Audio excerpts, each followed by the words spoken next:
Hiring managers, what is bugging you in your hiring process? In this video, I'll share one way that you can reduce stress in your hiring process. Now, the ultimate goal is to make lasting future hires with confidence. And if you could do that with less stress, wouldn't that also be great? And if you are not a hiring manager yet you're curious, go ahead and keep watching because the underlying core concept that I'm going to discuss in this video can actually be applied to all areas in your life, both personal and professional, and help you overcome your challenges and achieve your goals faster. All right, but for now we're talking about in the hiring process. So remember, challenge equals opportunity. And if you are feeling frustrated in your hiring process, that means that there's a better path, a better process, a better way, and you are ready for it. When our problems grow big enough to actually get our attention, that means we are ready to take action. So where do you get started? Well, in order to solve a problem, you have to first know what it is. So identify what the problem is by getting curious about it. So a lot of times we want to ignore our discomfort, ignore our problems because we think we're going to get more done if we just keep staying focused on the task at hand. But that actually doesn't work out very well because then our problems grow bigger and cause an even greater distraction. And then we're not thinking as clearly, and then you could make hiring mistakes. So take a moment to stop and ask yourself, what is bugging you in your hiring process? And see if you can observe your problems. Look at them from the viewpoint of observation and curiosity rather than trying to find a solution right away.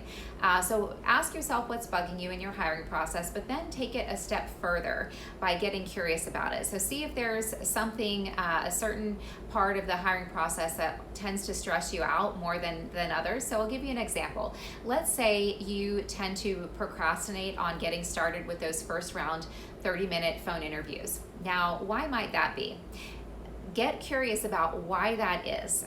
So dig a little bit deeper, peel back a layer, and I'll give you an example. Maybe it is because you feel like you don't have enough information about the candidates you're getting to, one, discern if they're likely to be a fit, but also to make good use of your time together and have an effective first interview.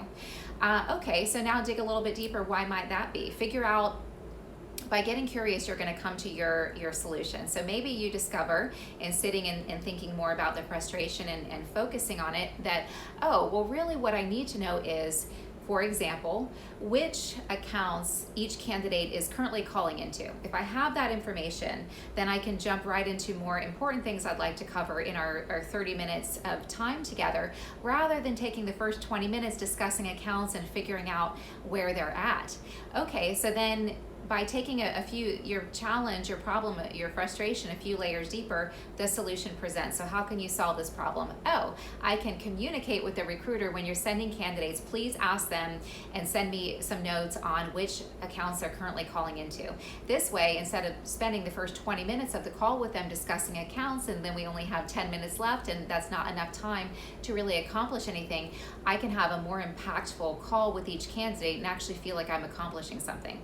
Problem solved, and then you no longer are procrastinating on getting the interviews started, because when you do procrastinate on starting interviews, your quality candidates are going to fall out of the process, and then you're going to have to start the process over again.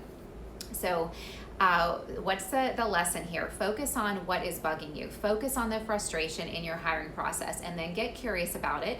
And then that is going to lead you to your solution, which will ultimately help you hire with confidence. And when you eliminate those unnecessary inefficiencies, frustrations, and distractions, you clear your mind so you can better make the right hires with confidence. And you can also get more done in the other important parts of your role as well. Thanks for watching. I hope you liked the video. If you did, remember to like and subscribe, and I'll see you in the next one.